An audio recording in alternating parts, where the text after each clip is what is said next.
So we're the last group, so get excited. We get to we all kind of have an idea. We're gonna go as fast as we can for everybody. So you're welcome. So we all kind of are focusing on completely different industries and areas of those industries. But what ties our entire panel together is kind of the focus on supply and resources, and trying to make those supply chains or those resource chains as sustainable as we can, especially in the face of the future, which is kind of uncertain, and is going to be super demanding. So I am focusing on rare earths and like critical minerals, and how to better that supply chain. And I'm focusing on water and how we can save what we have left because we're running out. I'm focused on building sustainable capacity in a small mountain town in Colorado with limited resources. And then I'm focusing on end of life with waste management and what happens when we're eventually sending things to the landfill.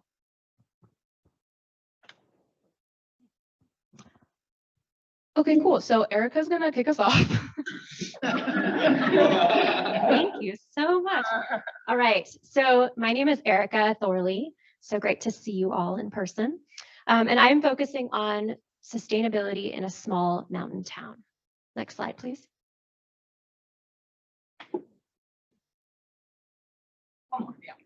There we go. So I apologize. Many of you already know a spiel about Nederland. But Nederland, Colorado is a small mountain town above Boulder in Colorado's Front Range. And I recently was awarded my dream job as the sustainability coordinator for the town of Nederland. My project's focus is a portfolio one. There are a number of projects that I'm working on actively in Nederland, and so I'm going to focus on 3 of them for this portfolio for my 600-hour project. So just a quick intro to Nederland. It's sits about 8,200 feet, a little bit higher than we are now, and it is about 1,500 people, just shy in population. That's for the town of Nederland. The zip code is much larger. It's an additional 4,000 to 5,000 people, but they don't necessarily add to the tax base of the town.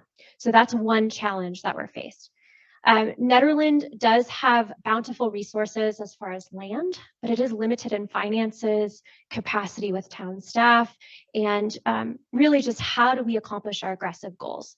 So in 2017, I was part of a group of volunteers that convinced our board of trustees to sign on to 100% renewable energy for our electric grid. We were the 42nd community in the US at the time to do that. It was in response to Trump pulling out of the Paris Climate Accord. So as a volunteer for the next 5 years, I was really focused on how do we accomplish this goal. So now in my current role, next slide, please. I am responsible for accomplishing this goal, which makes it pretty heavy. So the top 2 images, the one is from our Sierra Club Ready for 100, which was our campaign. That is the 100% by 2025, which we did propose 2030. And our mayor, who is now on my energy subcommittee, trying to help accomplish this goal, he cut off 5 years from what we proposed, which is great. The second icon is solar forward. So one of my key 3 projects is energy focused. So we are looking at how do we accomplish this 100% for our electric grid in the next 3 years. And we are going to do it with a host of different options. So one of them is going to be with Solar Forward. We're going to do a collaborative solarized campaign, which will be the second. The first one was done in the summer of 2021 by a graduate student in this program, who was also the coordinator at the time. And this will be the second one. It's a bulk purchase rooftop solar program. We're also going to do a community solar garden campaign with a solar developer, which is with the MOU was just signed last week, which is really exciting. The second main focus is zero waste. We signed on to a zero waste action plan that was supported by Boulder County. That was signed on in 2012. We have a lot of work to do. The third focus is a inaugural green business program in Nederland. So this is new at the state level as far as the software program that they're using. It's a green business tracker. And so I've done a few pilot programs so far, but I'm really going to launch this program in the first part of this 2023. So these are kind of 3 of my main focus areas in my job, and they're going to be the highlights of my portfolio project. Next slide, please. So project goals and deliverables, I want to keep track of these projects. I want to record timelines. I want to record challenges, assets, and I want to do that because I want to share with other communities. Nederland is one of 4 mountain towns in Boulder County. I am the only sustainability coordinator of those mountain towns. So there's interest and we want to build capacity. My current role is part-time and it is primarily grant funded. So the goal of my portfolio project is to build capacity. How do I get my role, whether I'm in it or not, to full-time and part of permanent town staff? So this is going to be a synthesized written document that I can share and to keep track to build capacity. And then I also want to distill and share the prime insights with these other communities. And next we have Delaney, who's going to talk about waste-wise landscaping in Colorado's Front Range.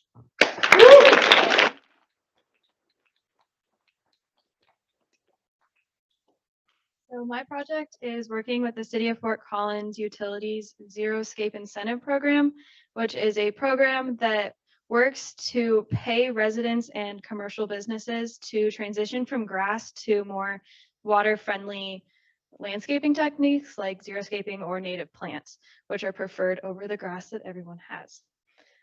So the main problem with this is that Colorado residents use over 170 gallons of water per capita per day, which is a lot, and 50% of that water is going to landscaping. That also includes like your showers and dishwashers and stuff, but it's mainly landscaping. So if we can cut some of that water usage, we can make a big difference in how much water is being consumed. And so another problem that the incentive program is working for is they don't have a lot of information out there for residents to use. So that's what I'm trying to do. I'm working with Meglin's landscaping company. They're giving me some hands-on research that I can use to help inform the city and their residents. One of my deliverables, which I think is on the next slide, is a brochure for homeowners. If they decide to use this incentive program, they have to attend a course type thing. It's like 3 hours, I think. And I'm going to make a brochure that they can take home and read. And if they have questions, they'll be able to contact us again after that seminar. And this is just to get people to transition, because right now there's not a whole lot of information about it, which is one of my biggest challenges, is finding the information and the fundings. Right now, nobody can really afford to do much. The city incentive program is funded by tax dollars, so that program will continue to have money, but to be able to hire employees to go out and invest and like make sure you're doing the project correctly, because it does have to be approved, is kind of hard to do right now. And then my other deliverable will be basic landscaping ideas. They've found that residents aren't as willing to implement these projects because they don't know what it can look like in their yard. All they think of is like this massive amount of rock, and people don't want that. But if you can actually include native plants, it'll be more beneficial for pollinators. So having those basic landscaping designs will help encourage residents to do that, because they can get a picture idea of what it can look like. And so with that, I'll hand it to Michaela.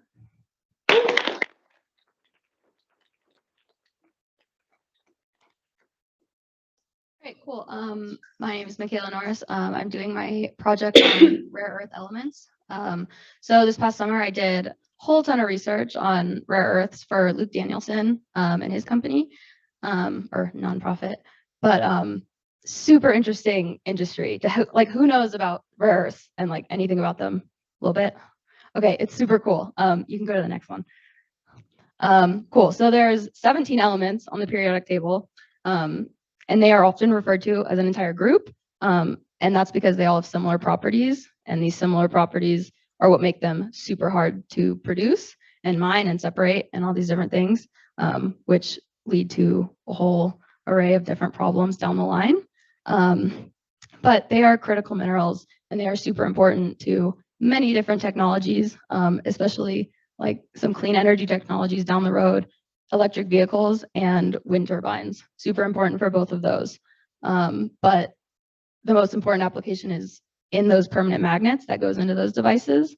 So like there's probably hundreds in this room right now, like in your computers, in your phones, and everything. So, and then here's like a little diagram of the entire lanthanide series and its indium atrium. But yeah, next one.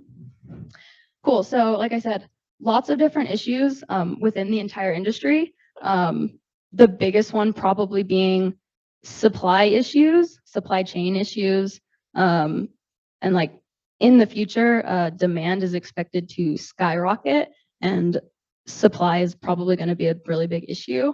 And considering how important these minerals are, that's going to be a problem. So trying to figure out that supply problem is kind of what I'm trying to focus on. So you would think like secondhand REs, like recycling, that might be a really good idea. They're not usually recycled. It's really difficult to do that. Like technology-wise, cost-wise, it just doesn't get done. Apple does it, which I thought was really cool. So there's something called the Producer Responsibility Act in Colorado. That's kind of what my project is focusing on. I'm going to try and provide the background materials to the people developing this program to try and get rare earths involved into this program of like people who produce products. It's their responsibility to get those products recycled and be responsible for them. So that's what I'm going to try and do, create a methodology, any documents and research needed to get them a part of this act. But it's very much in the works. So yeah. And the last one in our group is Taylor. She'll be focusing on waste and like end of life of products. Cool.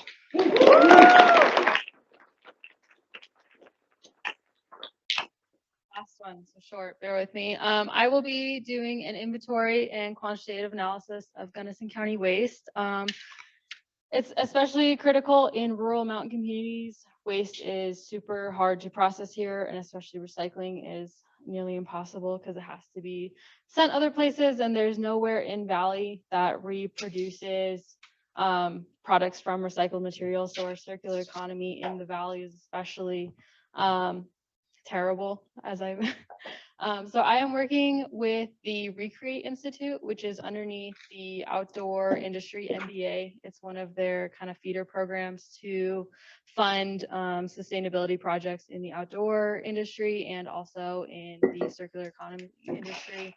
I'm their AmeriCorps Vista. So if this is something you're interested in, this could be an opportunity for you next year as well.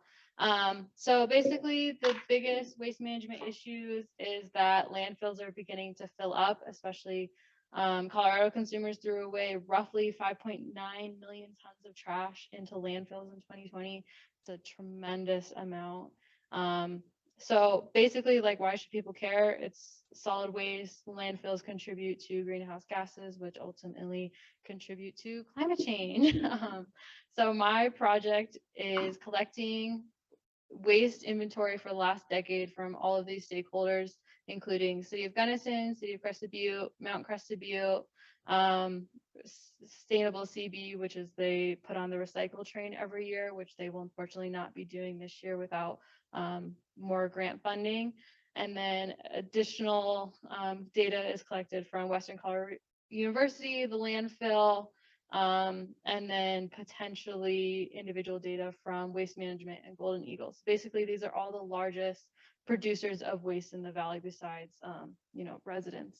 And then stakeholders involved in the process are Dr. Taryn Mead. She's my supervisor and my boss at the Recreate Institute.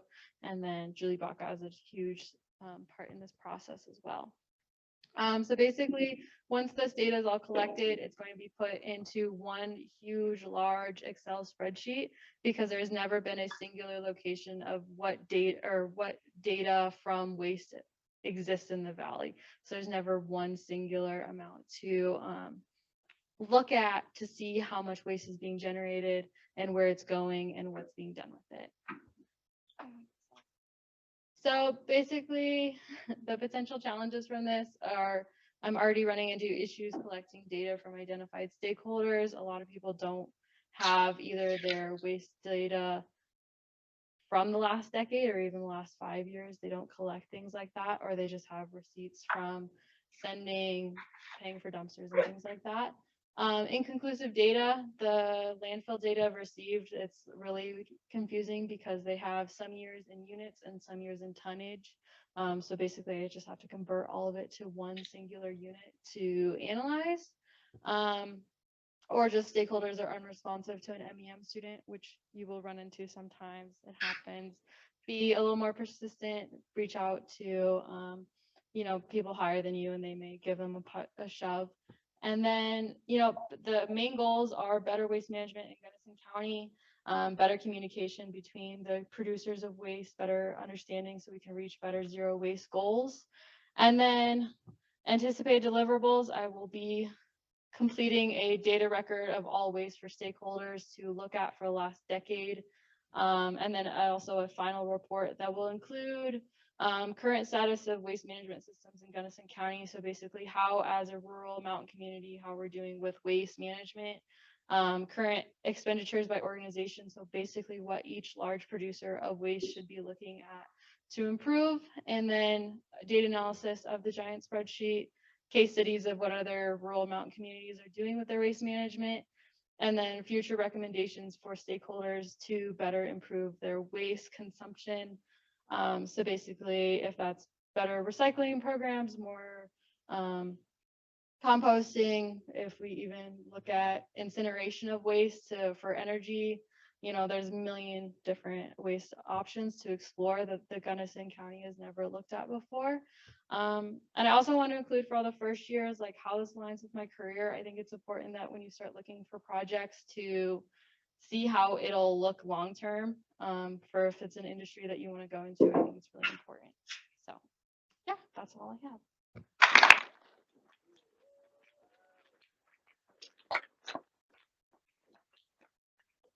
I'll open it to questions, and if we don't address any questions, you can feel free to email any of us, and we'll set up meetings further. I have a question for Delaney. Do you see opportunity for working with, I know like CSU has their Master Gardener program, and then like the Denver Botanic Garden, I know they have like a bunch of xeriscaping resources. Do you see your project being able to like tap into collaborating with those organizations at all? Yeah, so she asked if I could potentially work with other organizations. Yes, I reached out to CSU, and right now they're going through so many changes within faculty that I've been sent to 3 different people in 3 different departments, trying to get someone to let me go out and walk the gardens with them because they have a really cool flower garden. Trying, it's just kind of hard because everyone's moving around and school is starting for them next week. So they're a little preoccupied and don't really want to waste time, for lack of a better word, with me since I don't go to CSU. Eryka, I was hoping you could address, you're buying all of this solar. I was wondering if you're also looking into any storage solutions for your renewables. Great question. So there are some smaller storage campaigns and programs happening in the mountain communities in Boulder County, but nothing at this moment in Nederland that I've been part of. I know there's some talk at our community center, but if you're talking about large scale, we haven't started that conversation. So right now it's this community solar garden subscriptions that have already been allocated. We have up to 500 that have been allocated through US Solar, a solar developer that's working with us. We're going to put in a bid for our own custom solar garden this fall. And then we also have this Solarize campaign. So, but if you know of any great storage opportunities, let's connect. Thanks. Michaela, I'm curious if you have any impression on what the ability for recycled rare earth elements is to meet the demand for consumer products in relation to, I know that China and a little bit of Australia are the main producers, and the US is kind of trying to produce more rare earth elements. But if you think that by recycling more consumer products, we'd be able to maybe not have to start a whole new mine, or if you think it's too much of a demand. Cool. Davis asked how much recycling might need to be done, or how much will it contribute to supply security. I'm still kind of looking for research on that. number wise, like on what will be done. It will be a small percentage. But right now, I mean, the numbers for recycling of rare earths is at 1%. So seeing that Apple is recycling 98%, 100%, I found that really interesting. And like any amount will contribute to like the supply insecurity. And the United States is actually pursuing like really hard, like investing a ton of money and trying to secure like a stable supply chain for these minerals, like domestically. They're building multiple facilities. There's some in Texas, like magnet production facilities, all these different things. And so like there's always going to be sourced new materials, like virgin materials and new mine and new production. But if at least like a small percentage of that can be coming from like secondhand, I think that that's worth pursuing at least a little bit, but I'm not super sure about like specific numbers, but I'm gonna keep looking. Yeah. I have a question for you too, and it could be a little like politically influenced, so like if you don't want to answer, it's okay, but I feel like, do you think that there's a lot of people that, you know, are not on board with like creating certain environmental changes and don't believe in things like climate change and whatever, and people are all very attached to their technology. So do you think rare earth elements and trying to preserve something like that could be a gateway to have people be more on board with other things to preserve and conserve? I know that's a hard question.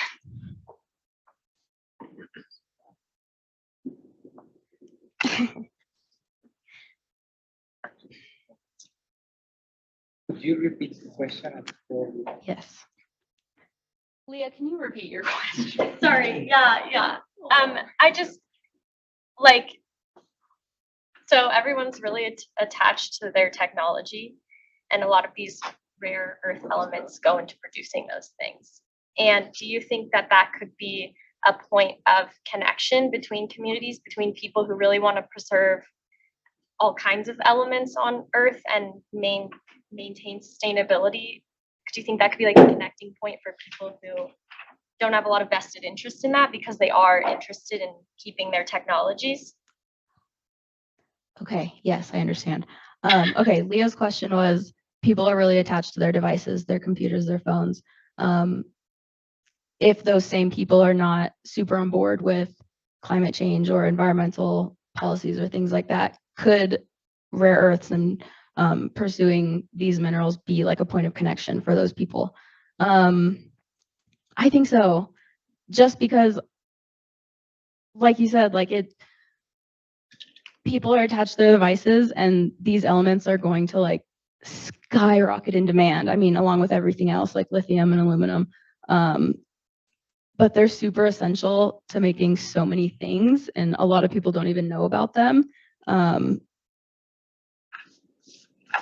But there's also like this flip side of, there's a lot of environmental problems associated with producing these elements. I didn't really get to talk about it. It's a whole thing. But is it like producing these elements and what they produce, is that more important than like the impacts that they're causing? Like, how do we combat that? It's very interesting, but I don't know, that was a super interesting question, Leah. Sorry, no, that was like a lot. That was a lot. It made my brain work, so that was good. Yeah, I'm just going to add something quick. So if you haven't followed the Inflation Reduction Act, there's a lot about source of materials and locally sourced in the US. And then actually excluding, I don't remember the term, but countries that are of threat, and that would include China. So I think it's going to really open up the doors for production in the US and hopefully recycling as well.